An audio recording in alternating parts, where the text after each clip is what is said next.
नमस्कार दोस्तों, आज के इस वीडियो में हम लोग बात करने वाले हैं न्यू एजुकेशन पॉलिसी 2020 के बारे में। कल ही कैबिनेट ने इसको मंजूरी दे दी है न्यू एजुकेशन पॉलिसी को। अभी संसद के दोनों सदन में पास होना बाकी है, बट कैबिनेट ने इसको मंजूरी दे दिया है। समझ पा रहे, यह एक क्रांतिकारी बदलाव है जो कि हमारे कल शिक्षा मंत्री मानव संसाधन विकास मंत्रालय के द्वारा बताया गया। लेकिन अब मानव संसाधन विकास मंत्रालय का भी नाम चेंज करके शिक्षा मंत्रालय कर दिया गया है। क्या क्या चेंजेज हुए हैं, हम लोग उस मेजर चेंजेस पे बात करेंगे। हाइलाइट्स करके मैं बता रहा हूँ, फटाफट ध्यान दीजिएगा। क्लास 10 का जो बोर्ड होता था वो बोर्ड नहीं होगा। एमफिल का पढ़ाई जो होता था वो नहीं होगा। पहला चीज़ जो चीज़ नहीं होगा मैं बोल दिया, क्लास 10 का बोर्ड अब नहीं होगा, डायरेक्ट 12 होगा। एमफिल जो होता था वो नहीं होगा। 5 क्लास तक के बच्चे को अप टू 5 क्लास 3 भाषा में एजुकेशन देना होगा। आपका राष्ट्रभाषा में दीजिए, या तो मदर टंग में दीजिए, या तो रीजनल लैंग्वेज में दीजिए। यानी आप हिंदी बंगला में दे सकते हैं। मदर टंग के ऊपर स्पष्टीकरण आना बाकी है। अगर बंगाल में है तो या तो हिंदी में पढ़ाइए या तो उन्हें बंगला में पढ़ाइए। क्लास 2 तक उनको तो सिर्फ भाषा का ज्ञान करवाना है। समझ पा रहे हैं, माने मदर टंग और जो रीजनल लैंग्वेज है उसके बारे में आपको पढ़ाना है, राष्ट्रभाषा में पढ़ाना है। यानी मदर टंग को तो स्पष्टीकरण किया ही नहीं गया है। समझ पा रहे हैं, उसका स्पष्टीकरण आना बाकी है। बट जो बिल पास हुआ है उसके तहत मैं बात कर रहा हूँ, या तो आप हिंदी में पढ़ाइए या तो इंग्लिश में पढ़ाइए। क्लास 2 तक सिर्फ आपको भाषा का ज्ञान करवाना है, जो करिकुलर एक्टिविटी है वो करवाना है। 2 के बाद कुछ सब्जेक्ट ऐड हो जाएगा, जैसे साइंस, गणित, ये सब ऐड हो जाएगा। 5 क्लास तक पढ़ाई जो कराना है राष्ट्र की भाषा में कराना है या तो रीजनल लैंग्वेज में कराना है। समझ गए। 5 के बाद 8 क्लास तक मिडिल होगा, मिडिल लेवल। और 8 के बाद 8 से लेकर 9 से लेकर 12 तक। पहले सब्जेक्ट का स्पेशलाइज होता था, अब सब्जेक्ट का स्पेशलाइज नहीं होगा। पहले अलग अलग सब्जेक्ट था ना 10 के बाद, आर्ट्स, कॉमर्स, साइंस। अब तो 10 होगा ही नहीं, लेकिन 10 के बाद जो सब्जेक्ट होता था उसका तो चुनाव करना है, तो स्टूडेंट अपने मनपसंद सब्जेक्ट का चुनाव कर सकते हैं। अच्छा, स्टूडेंट को एक और दिया गया है, मल्टीपल एग्जिट और मल्टीपल एंट्री। समझ पा रहे हैं, multiple entry and multiple exit. इसका मतलब यही होता है कि छात्र जैसे मान लीजिए 9 क्लास में जो सब्जेक्ट का पढ़ाई की, उसमें उनको कोई सब्जेक्ट अच्छा नहीं लग रहा तो 9 क्लास पढ़ लिए। 10 में जा कर के वो क्या कर सकते हैं, तो उसको जो सब्जेक्ट का पढ़ाई कर रहे थे उसको छोड़ के कोई और सब्जेक्ट ले सकते हैं। ये हुआ मल्टीपल एंट्री। समझ पा रहे हैं। मल्टीपल एग्जिट का मतलब हुआ कि बीच में कोई छात्र अगर किसी छात्र का पढ़ाई छूट जाता है किसी कारण से, तो कंटिन्यू करना चाहेगा तो उसके बाद ही उसका पढ़ाई कंटिन्यू हो जाएगा। 9 से लेकर के 12 तक का जो एग्ज़ाम होगा वो सेमेस्टर वाइज होगा, यानी बच्चे को अब ज़्यादा पढ़ना पड़ेगा। ये सब मेजर चेंजेज है। माने डायरेक्ट 12 क्लास होगा, 10 क्लास नहीं होगा। क्लियर है। माने मेजर चेंजेस क्या हुआ है कि अप टू 5 क्लास तक के बच्चे को रीजनल लैंग्वेज और राष्ट्र की भाषा में पढ़ाना है। 8 क्लास तक अब मिडिल होगा, 10 का बोर्ड नहीं होगा। 9 से लेकर के 12 तक आप जो होगा पढ़ाई होगा वो डायरेक्ट अब 12 का बोर्ड होगा। इसमें मल्टीपल एंट्री और मल्टीपल एग्जिट कर सकते हैं, माने आप सब्जेक्ट का मनपसंद चुनाव कर सकते हैं। 1 साल बाद अच्छा नहीं लग रहा तो किसी और भी सब्जेक्ट का आप चुनाव कर सकते हैं। सेमेस्टर वाइज होगा, माने बच्चे को अब लगातार पढ़ाई करना पड़ेगा। समझ पा रहे हैं। तो ये काफ़ी अच्छा बदलाव है, क्रांतिकारी बदलाव है।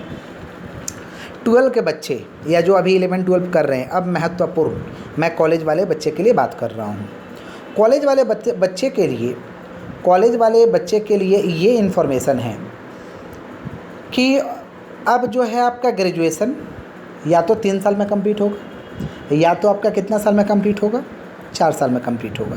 यानी बैचलर डिग्री आप 3 साल का भी कर सकते हैं, अंडर ग्रेजुएट जिसको बैचलर डिग्री कहते हैं, और आप 4 साल में भी कर सकते हैं। सुनिए, बैचलर डिग्री में क्या किया गया कि अगर पहला साल आप पढ़ाई कर रहे हैं और पास कर गए तो आपको सर्टिफिकेट दिया जाएगा। पहले कुछ नहीं मिलता था। दूसरा साल आप किए तो आपको डिप्लोमा का सर्टिफिकेट मिलेगा, और तीसरा साल आप पास किए तो आपको बैचलर डिग्री का सर्टिफिकेट मिलेगा। समझ पा रहे। माने जैसे पिछला प्रणाली में क्या था कि अगर कोई बच्चा 3 साल का पढ़ाई है, बीच में 1 साल पढ़ के छोड़ देता है तो उसे बैचलर का डिग्री नहीं मिलेगा। लेकिन अब क्या है कि 1 साल पढ़ाई करके छोड़े तो आपको 1 साल का सर्टिफिकेट मिल जाएगा, दूसरा साल पढ़ाई किए तो आपको डिप्लोमा का सर्टिफिकेट मिल जाएगा, तीसरा साल पढ़ाई किए तो आपको बैचलर डिग्री का मिल जाएगा, और चौथा साल पढ़ाई किए तो आपको एडवांस रिसर्च का, आपको एडवांस डिग्री का सर्टिफिकेट मिलेगा, जो कि रिसर्च बेस के ऊपर मिलेगा। बैचलर का ही रहेगा लेकिन वो एडवांस आपको कोर्स का सर्टिफिकेट मिलेगा। ठीक है, अब आपके मन में क्वेश्चन आएगा कि 3 साल का ग्रेजुएशन करेंगे 4 साल का, ये तो आपके ऊपर डिपेंड है।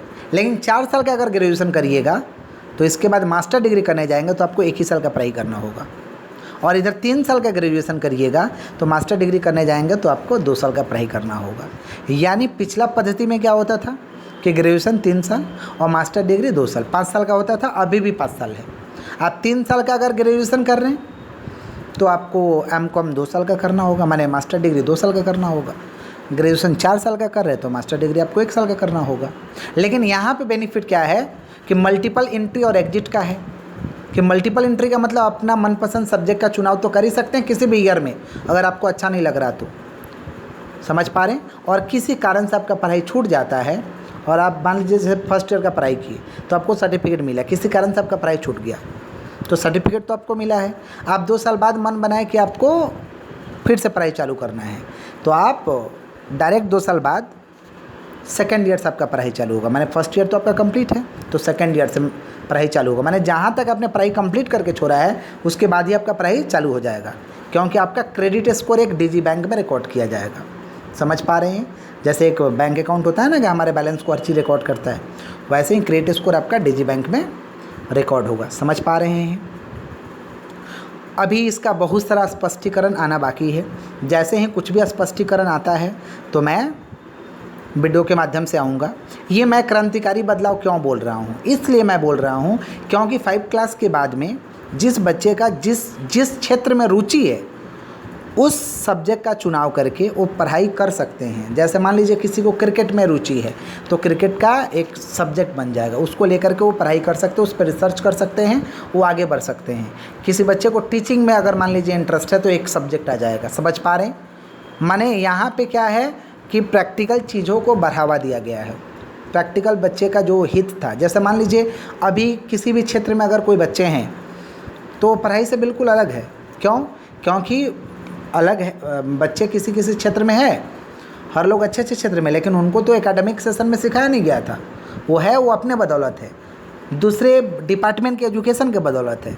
लेकिन अब ऐसा नहीं होगा, माने 5 क्लास के बाद ही आपको जिस चीज़ में रुचि है उसका एक सब्जेक्ट बन जाएगा। नॉर्मल चीज़ तो आपको पढ़ाई करना है, बट आपका जिसमें ज़्यादा इंटरेस्ट है एक आपका सब्जेक्ट के तौर पे आपको दे दिया जाएगा। तो ये इसलिए मैं बोल रहा हूँ कि एक क्रांतिकारी बदलाव है, क्योंकि मान लीजिए जो चीज़ आप करना चाहते हैं, जैसे मान लीजिए आप बिज़नेस करना चाहते हैं तो शुरू से ही आपको बिज़नेस का एक अलग से कोर्स आपको दे दिया जाएगा। अच्छा, अब आपके मन में चलेगा क्या सब जगह एडमिशन होगा, तो आपको देख के कराना पड़ेगा ना कि आपके मनपसंद रुचि वाला सब्जेक्ट जो आप चाहते हैं वो किस स्कूल में है, किस संस्था में है, या हो सकता है सभी लोगों के पास सब चीज़ हो। लेकिन इसका बहुत सारा स्पष्टीकरण आना बाकी है।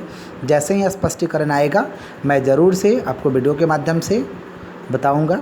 ठीक है, तो मैं एक बार फटाफट रिकैप करा दूँ कि क्या क्या चेंजेज है। अप टू 5 क्लास तक के बच्चे को रीजनल लैंग्वेज और आपका राष्ट्र की भाषा में पढ़ाना होगा। 8 क्लास तक आपका मिडिल लेवल होगा, क्लास 10 नहीं होगा, डायरेक्ट 12 होगा।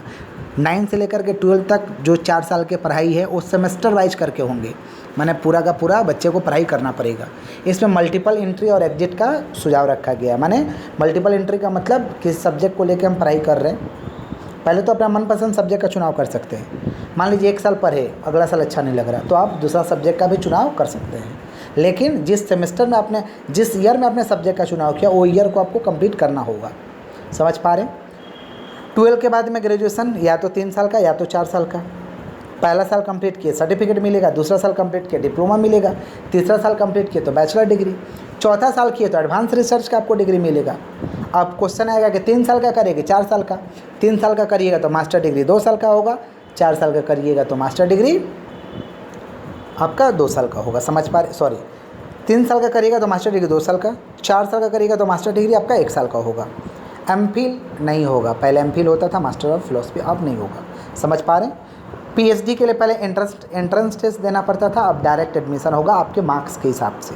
समझ पा रहे हैं। तो जो भी स्पष्टीकरण आएगा मैं आपको वीडियो के माध्यम से जानकारी दूंगा।